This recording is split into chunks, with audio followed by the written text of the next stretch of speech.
Karena dalam pelayanan publik kita sudah sesuaikan dengan protokol kesehatan. Jadi tempat duduk juga kita bisa-bisa. Kenapa di Kejaksaan Negeri Surabaya dalam pelayanan tilang ini kan dulu sampai ribuan saya pernah masuk. Saya pertama kali masuk sebelum COVID, Pak. Iya, Pak, sampai menggerubel itu ya, Pak. 23.000. Sini udah kayak lapangan sepak bola. Ya disinilah kita mengadakan inovasi-inovasi. Yaitu kita apabila melayani pelanggan ini macam-macam. Ada yang pengennya cepat, ada yang pengennya gimana supaya nggak perlu datang ke kantor. Nah, inilah kita akhirnya membuat inovasi-inovasi seperti dalam pelayanan tilang kita ada 5 juru sakti.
Oke, Assalamualaikum warahmatullahi wabarakatuh.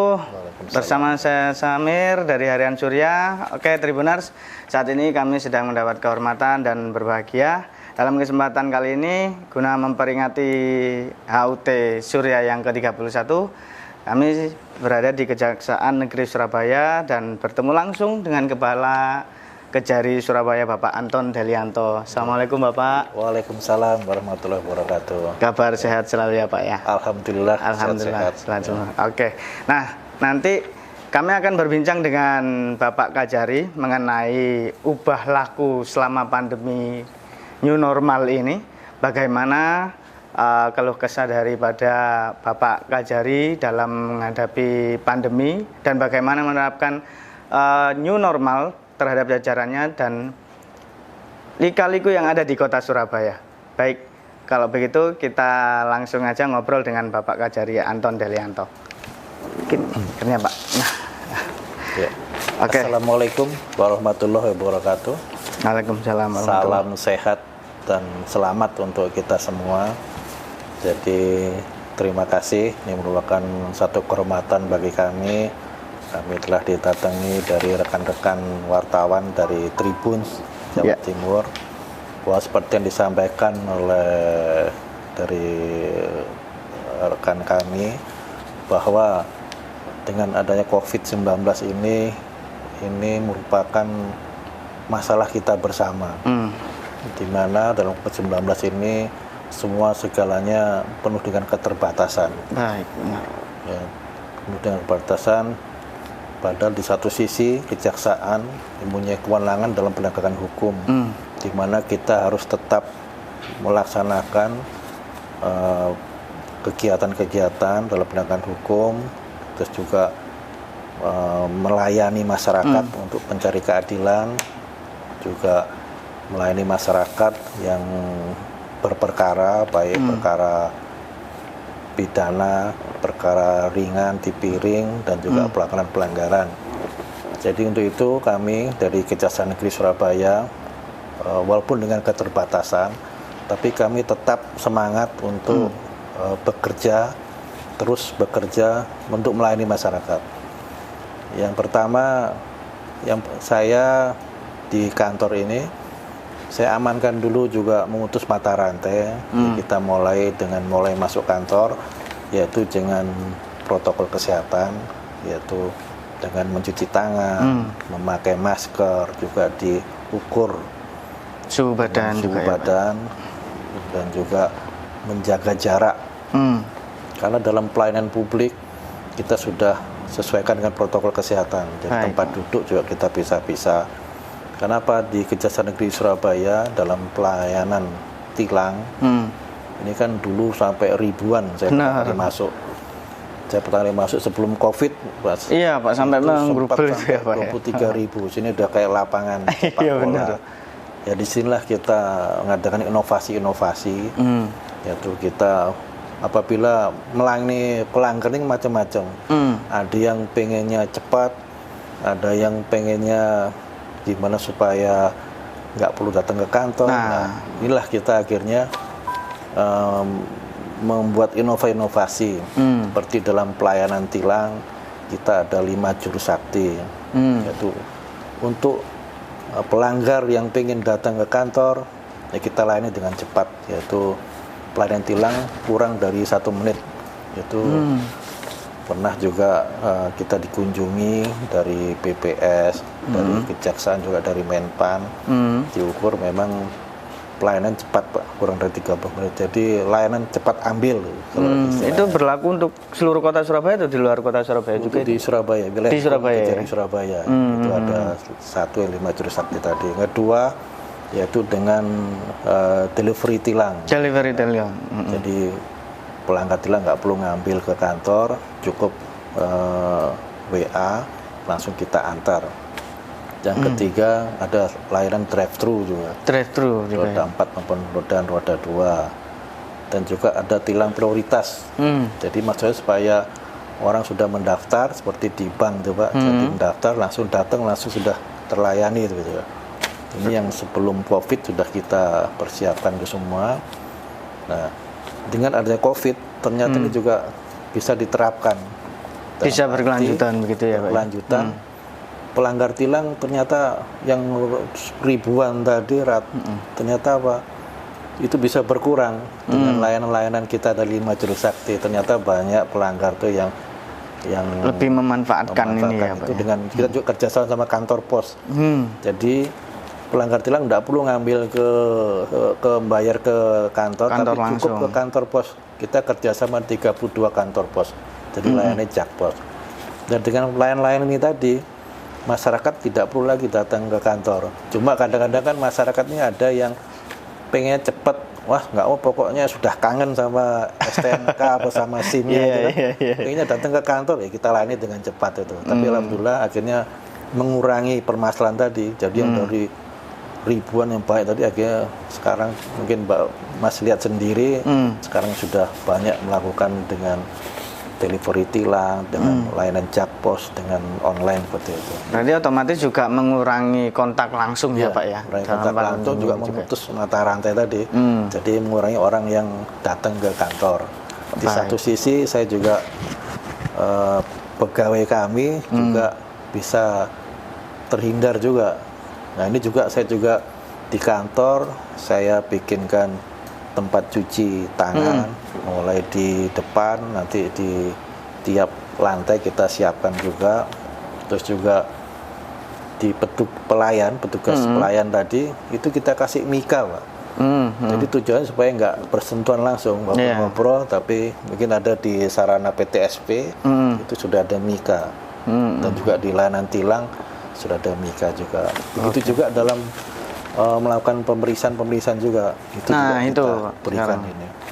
Itu tujuannya supaya terhindar dari memutus mata rantai COVID. Terus yang kedua juga sidang kan harus tetap berjalan. Masyarakat kan tetap mencari keadilan. Bagaimana kita caranya untuk supaya masyarakat tadi bisa kita layani dengan baik? Kita dengan sistem sidang melalui Zoom. Sidang online itu sidang online. Jadi tidak perlu lagi terdakwa tetap di ruang sidang itu ya, tapi tetap di rutan ya, Pak. Ya, jadi tinggal kita siapkan sarana prasarana di situ. Jadi nggak perlu lagi ketemu langsung bertatap muka. Ini juga salah satu melayani masyarakat, juga memutus mata rantai tadi. Baik Pak. Nah terkait menarik tadi terkait tahanan ini juga, ini kan juga menyangkut hak orang juga ya Pak ya.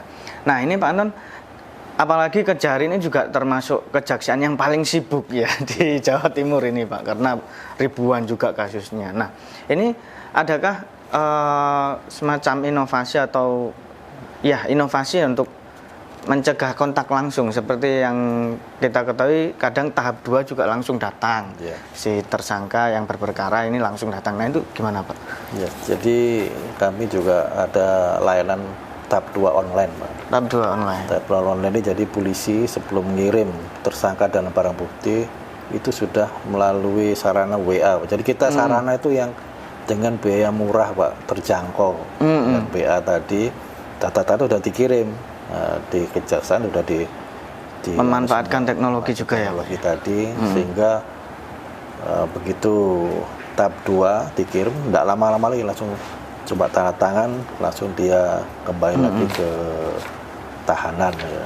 Dan ini juga salah satu untuk supaya dengan sarana teknologi kita juga memutus supaya nggak lama-lama di kantor itu, tapi berjalan efektif. Karena pengalaman tahap 2 online ini pernah saya baru masuk itu menerima tahap 2 tersangka dan bukti sampai 100 orang ya Pak ya. Tahap 2 dalam satu hari itu ya Pak ya. Dalam satu hari itu kan karena waktu itu mau lebaran, mau libur panjang. Ya, kita kan juga akhirnya ngerjakannya lama. Ya disitulah kita punya ide. Nah, dia ide tahap 2 online tadi dengan sarana WhatsApp ternyata efektif. Yang tadinya penerimaan tersangka satu bisa memakan misalnya 20 orang bisa memakan 2-3 jam, tapi bisa dipangkas dalam waktu singkat, dalam waktu dari bisa 10 menit, hitungan menit ya Pak ya sampean ya, bisa cepat terselesaikan gitu. Oke, sejauh ini apakah nanti itu akan selama pandemi terus dilakukan ya Pak? Terus dilakukan Pak. Termasuk juga tilang online itu bagaimana? Ya itu terus dilakukan, dan juga kita ada pelayanan jaksa masuk sekolah. Oh, jaksa masuk sekolah. Kan juga tidak bisa. Iya Pak. Kita masuk sekolah kan pada libur. Tapi bagaimana program ini tetap berjalan? Akhirnya kita dengan sarana Zoom tadi, karena kan di bidang intelijen, jadi punya kewenangan untuk memberikan penerangan hukum, penyuluhan hukum. Bagaimana supaya tetap berjalan? Ayo kita kerjasama dengan Dignas. Kita pernah melakukan dengan sistem Zoom. Jadi anak-anak sekolah kita dengan sarana Zoom dari rumah masing-masing, kita bisa memberikan penerangan hukum. Seperti masalah-masalah yang aktual, supaya terhindar dari pemberitaan narkoba, supaya pencegahan remaja, pencegahan seperti itu. Itu bisa kita lakukan tanpa tatap muka. Baik. Nah, Pak, sebelumnya juga Surabaya sempat mengkhawatirkan ya Pak, sempat zona merah juga. Terus beberapa kebijakan juga sudah diturunkan, termasuk operasi justisi itu ya Pak. Nah, ini kan juga kejaksaan terlibat langsung nih terkait operasi justisi itu bagaimana Pak? Maksudnya sejauh ini bagaimana berjalannya, dan adakah grafik kenaikan yang bagus untuk kesadaran masyarakat menghadapi pandemi ini? Ya, memang kalau dalam operasi justisi ini kan juga dari TNI Polri, juga dari pemerintah kota, juga itu kan juga kita juga sering juga diajak ke lapangan, menghimbau supaya masyarakat supaya taat untuk memakai masker yang 3M tadi, rajin cuci tangan, pakai masker. Dan ini juga kita selaku jaksa penuntut umum, kita juga punya kewenangan untuk melakukan eksekusi. Kita itu sudah bekerja sama dengan kepolisian, dengan hakim juga, kejaksaan. Jadi kita mengadakan sidang di tempat. Sidang di tempat ya Pak. Ya, ini juga sudah efektif. Kita melakukan kegiatan-kegiatan itu kadang-kadang bisa pagi kita operasi supaya cepat. Maksudnya ini melakukan kegiatan itu operasi justisi supaya kesadaran dari masyarakat bisa langsung cepat gitu ya Pak. Efek mentaati aturan, karena kan betapa pentingnya kita mentaati protokol kesehatan. Ya, kadang-kadang kita merasa sehat belum tentu sehat itu kan, ini yang kita jaga itu. Dan sejauh ini sudah berjalan beberapa bulan nih Pak ini sampai dengan bulan November 2020 jumlah pelanggar sidang itu sekitar 2.652 orang nih Pak. Terus jumlah denda yang diputus oleh pengadilan itu 103.840.000. 103 juta Pak? Ya, 85.000. Terus jumlah biaya perkara 4.324.000. Jadi total 108.164.000 itu sudah diserahkan ke pemerintah. Itu dalam kurun waktu yang nggak lama juga ya Pak ya? Mulai COVID ya, sampai ini mulai sampai 2000. Ya, mudah-mudahan akhirnya dengan sistem begini Surabaya tadi zona merah, sekarang kembali lagi ke zona oranye juga, karena kita punya grup juga di WhatsApp. Dia melakukan operasi di mana, kadang-kadang sasaran kok malam minggu banyak orang kumpul-kumpul itu dioperasi supaya kesadaran masyarakat. Tapi alhamdulillah Surabaya akhirnya bisa, kemarin kita mengikuti rapat itu juga dari zona merah berubah jadi zona oranye kuning gitu. Iya, kuning Pak. Ya, mudah-mudahan segera selesai COVID-19 ini. Siap. Gitu. Pak, kalau Pak Anton lihat sendiri tuh atau Pak Anton nilai itu betulnya warga Surabaya ini patuh atau enggak sih Pak? Ya, kalau kita lihat patuh apa enggaknya semua dari kesadaran masing-masing. Baik. Gitu kan. Ada yang memang tapi juga namanya manusia kan juga macam-macam orangnya kan. Ada yang memakai, takut kalau ada petugas baru memakai, kan macam-macam orang itu. Jadi menurut saya, tapi dengan adanya berkurangnya penyebaran COVID ini kan sudah mulai sadar masyarakat arti pentingnya menjaga kesehatan. Makanya tadi saya waktu membuka tadi kita salam sehat, selamat itu kan. Jadi supaya kalau kita sehat itu tadi kita harus patuhi protokol kesehatan. Ya, kalau kita semua patuh, otomatis bisa memutus mata rantai tadi. Oke, karena pentingnya juga menjaga kesehatan itu ya Pak. Betulnya kalau kesadaran gini Pak, kalau sakit udah nggak usah keluar gitu kan.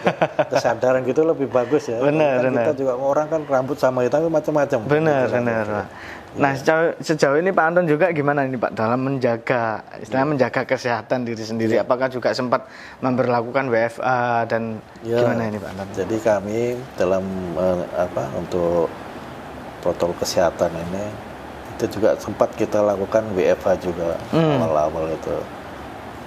Terutama yang usia-usia sudah manula itu, 40 itu ya, kalau ada pekerjaan silahkan ini, kalau misalnya bisa dikerja di rumah bisa itu. Ini kan salah satu untuk memutus mata rantai. Cuma kayak tugas jaksa ini kan kita tetap melayani gitu. Itu. Jadi tetap kita walaupun dengan WO yang bisa dilaksanakan di rumah bisa dipergunakan, tapi tetap kita absen juga, tetap berjalan.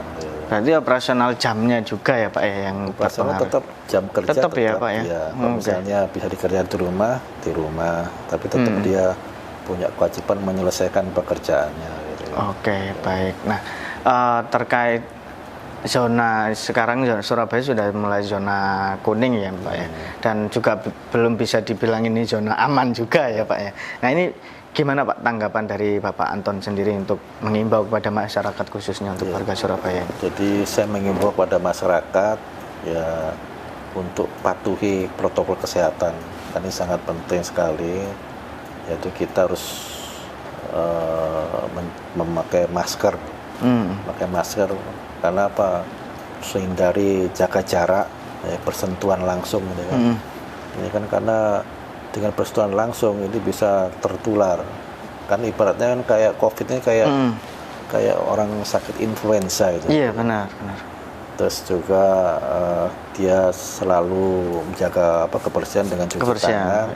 Juga berolahraga juga, jangan lupa olahraga, tidur yang teratur. Karena dengan kita berolahraga juga untuk meningkatkan imun dari. Benar, Pak. Kan kita dengan imun kita sehat, otomatis ada antibodi dari diri kita. Ini kan saya bukan awam dalam kesehatan, tapi tiap tips-tips itu kan harus kita Iya, laksanakan. Ya. apalagi kejadian juga biasanya berkasnya juga banyak ini kan, ini dan juga berpengaruh juga Pak pada Ya, imun kita itu. selalu walaupun di kantor tetap pakai masker, cuci tangan gitu. Jadi buat saya ya taatilah protokol kesehatan. Itu juga untuk kebaikan kita bersama. Ibaratnya kalau kita sama-sama menjaga, otomatis kan COVID-19 bisa terputus di situ. Tapi kalau kita melanggar, dampaknya tadi kita nggak tahu kita sakit apa, nanti nularkan ke orang lain. Ini kan yang berbahaya kan seperti itu. Jadi saran saya patuhi protokol kesehatan, ya cuci tangan dengan sabun, terus pakai masker, jaga jarak. Gitu. Lebih baik mencegah ya Pak Anton. Jadi mencegah lebih bagus daripada sudah kena. Nanti kalau sudah kena nyesel nanti. Gitu. Benar Pak, karena habisnya juga nggak sedikit itu ya Pak. Ya. Oke. Nah terakhir Pak, untuk Kota Surabaya nih khususnya harapannya, karena ini kan masa pandemi juga menghalang semua segala aktivitas ini Pak ya. Nah ini harapannya bagaimana ini Pak untuk Kota Surabaya khususnya di kedepannya ini Pak? Ya. Untuk Kota Surabaya ini, jadi dengan situasi COVID ini, ya harapannya tetap aja, misalnya kayak toko mau buka silakan, tapi tetap dengan layanan protokol kesehatan tadi yang tapi saya lihat di Surabaya ini sudah bagus, karena di mall juga dari jalan sudah ada petunjuknya, jadi orang tidak ini jadi sudah dilaksanakan. Cuma yang jadi berbahaya ini kalau di pasar-pasar tradisional ini. Jadi intinya kalau semua saling jaga jarak tadi, ya insya Allah bisa terhindar dari COVID-19 itu. Jadi usaha tetap berjalan, yang mau buka pasar juga tetap berjalan, buka lapak juga berjalan, tapi juga jaga kesehatan, pakai masker, insya Allah perekonomian jalan, juga COVID juga bisa putus mata rantai COVID-19. Oke Pak. Saya Kepala Kejaksaan Negeri Surabaya beserta jajaran mengucapkan 3 hayu Harian Surya yang ke-31. Semoga semakin jaya, memberikan pemberitaan yang inspiratif dan menarik. Harian Surya, harian lokal yang paling viral. Siap, terima kasih Pak Anton. Ini juga Harian Surya bisa mendidik juga kepada masyarakat. Baik. Melalui dengan berita-berita yang aktual dan terpercaya. Baik, terima kasih. Saya ucapkan sukses kepada Harian Surya. Siap. Dengan Tribun yang ke-31. Siap, terima kasih Bapak Anton. Oke, Tribuners, ini kebersamaan kami dengan Bapak Kepala Kejari Surabaya, Bapak Anton Delianto. Dan terima kasih. Wassalamualaikum warahmatullahi wabarakatuh. Waalaikumsalam warahmatullahi wabarakatuh.